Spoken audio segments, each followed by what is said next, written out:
కొంతమంది బెట్టింగ్లతో చనిపోతుంటే మరికొంతమంది అక్రమ సంబంధాలు పెట్టుకొని పిల్లలను చంపేస్తూ వాళ్ళు చనిపోతున్నారు. నిన్న హైదరాబాద్లో ఇది ఘోరాతి ఘోరం అని చెప్పాలి. గాజుల రామవరంలో ఒక తల్లి 7 ఏళ్ల అబ్బాయిని మరి ఇంకో 3 సంవత్సరాల అబ్బాయిని వేట కొడవలతో నరికి చంపి తాను బిల్డింగ్ పై దూకి చనిపోయింది. దాని అందరి గురించి డీప్ డౌన్గా డిస్కస్ చేద్దాం. హైదరాబాద్ గాజుల రామవరంలో 2 పిల్లలను చంపి తల్లి ఆత్మహత్య చేసుకున్న ఘటన తీవ్ర కలకలం రేపింది. నిన్న జరిగిన ఘటనపై పోలీసులు విచారణ చేస్తున్నారు. ఘటనా స్థలం నుంచి 7 పేజీల సూసైడ్ లేఖను స్వాధీనం చేసుకున్నారు. ఒక కోడి తన కోడి పిల్లలను ఎలా అయితే వేరే పిల్లలు కనుక అటాక్ చేసి ఉంటే తన రెక్కలతో కాపాడుకుంటుందో, ఇక్కడ దానికి ఆ విరుద్ధంగా తన తల్లి ఎవరైతే ఉన్నారో తల్లే పిల్లలను చంపిన ఘటన హైదరాబాద్లో గాజుల రామవరంలో అయితే జరిగింది. ఇక విషయంలోకి వెళ్ళినట్టయితే వెంకటేష్ తేజస్విని పెళ్లి చేసుకోవడం అయితే జరిగింది. ఎవరైతే తేజస్విని ఉన్నారో ఆమెకు రెండో పెళ్లి.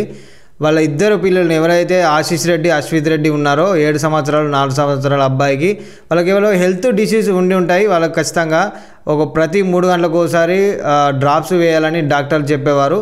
గత కొన్ని సంవత్సరాలుగా ఎవరైతే ఆ తల్లి ఉందో కరోనా తర్వాత ఆమెకు డీప్ కరోనా రావడం వల్ల ఆమె కూడా కొంచెం సైకాలజీగా ఇబ్బంది పడుతూ లోన్లీగా ఫీల్ అవ్వడం జరిగింది.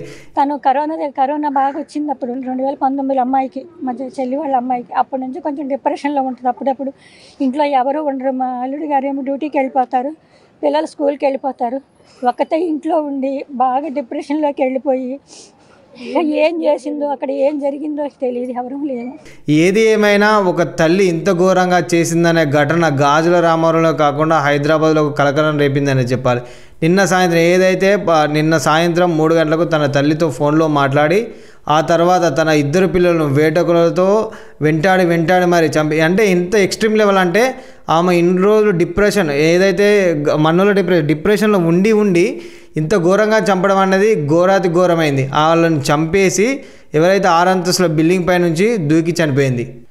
ఏదైతే ఈ ఘటన జరిగిన తర్వాత గాజుల రామవరం అయితే ఉడిక్కిపడింది. ఎక్కడి నుంచి వచ్చిందో కొడవలి వేటాడి మరి పూజ గదిలో వంట రూమ్లో మొత్తం రక్తం ఉంది. అయితే దీన్ని మనం లోతుగా కనుక తెలుసుకుని ఉంటే పిల్లలకు ఏదో జబ్బు ఉందని బాగా బతికిన వాళ్ళే ఎవరైతే ఈ వెంకటేశ్వర్ సైడ్ కానీ తేజస్విని సైడ్ కానీ బాగా బతికిన వాళ్ళే పిల్లలను మంచి హాస్పిటల్లో చూపిద్దామని చెప్పినప్పుడు భర్త వినలేదని గత కొన్ని రోజులుగా డిప్రెషన్ గురై తట్టుకోలేక ఏదైతే ఆమె కోవిడ్ టైం నుంచి వెళ్ళి బాగా బాధపడుతూ మెంటల్గా అన్స్టేబుల్ ఉందని చుట్టుపక్కల చూసిన వాళ్ళు చెప్తూ ఉన్నారు.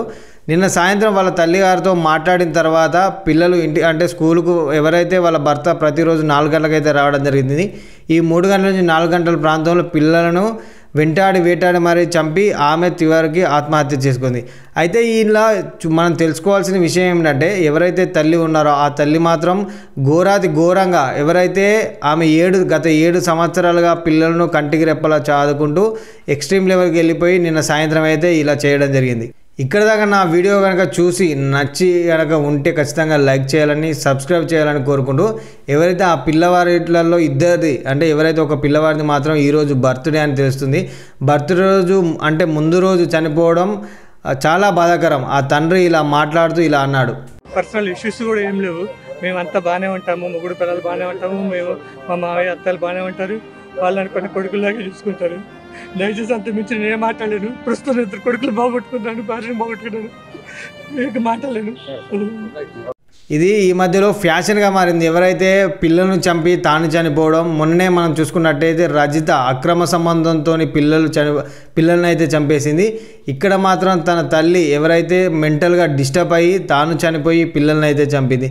ఇలా కాకుండా చిన్న ఘటనలు చాలా కలిచివేస్తూ ఉన్నాయి. చేవేళ్ళ దగ్గర మొన్న రీసెంట్గానైతే జరగడం జరిగింది. ఎవరైతే కారులో ఉన్నప్పుడు పిల్లలు కారు డోరు లాక్ అయిపోయి ఊపిరాడక చనిపోయారు. ఇంకొంతమంది అయితే ఆంధ్రాలో వాళ్ళ ఇంటి ముందు నాలాలో చిన్న పాప పడి దగ్గర 12 కిలోమీటర్లు కొట్టుకుపోయింది.